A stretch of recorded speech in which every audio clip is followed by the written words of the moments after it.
Saudara terkasih, berjumpa kembali dengan satu ayat sehari.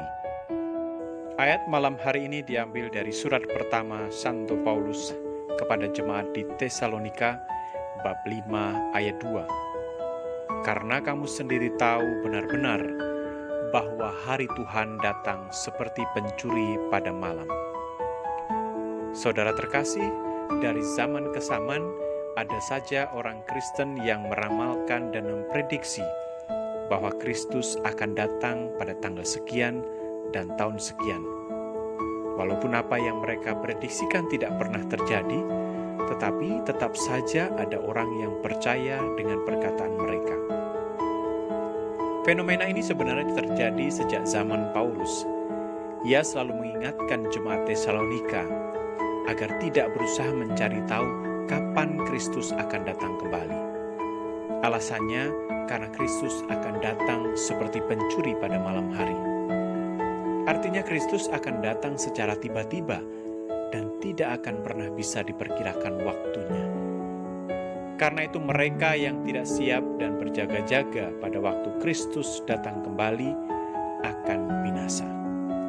Karena itu Paulus menasihati mereka untuk tidak hidup dalam dosa dan dalam kegelapan, agar hari penghukuman itu tidak secara tiba-tiba datang menimpa mereka. Mereka adalah anak-anak terang, dan mereka harus hidup dalam terang dan menerangi hidup orang lain, agar mereka yang melihat terang percaya kepada Tuhan Yesus. Saudara terkasih, kita sebagai anak-anak terang juga tidak boleh bermalas-malasan atau bersikap masa bodoh. Kita pun harus berjaga-jaga dan tetap sadar, serta tidak hidup dalam dosa dan pesta pora, agar kita siap menyambut kedatangan Kristus. Kita harus senantiasa memelihara iman, agar kita mampu bertahan terhadap serangan iblis, hidup dengan penuh kasih, dan tetap fokus pada pengharapan akan keselamatan final yang telah dijanjikan oleh Kristus.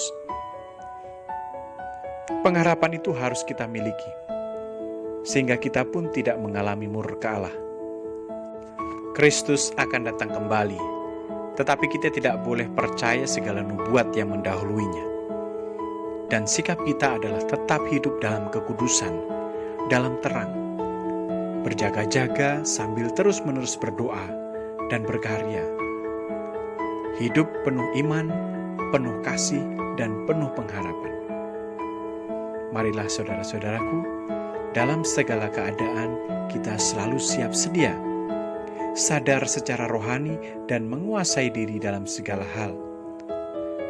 Seperti halnya orang yang tidak minum anggur yang mengandung alkohol.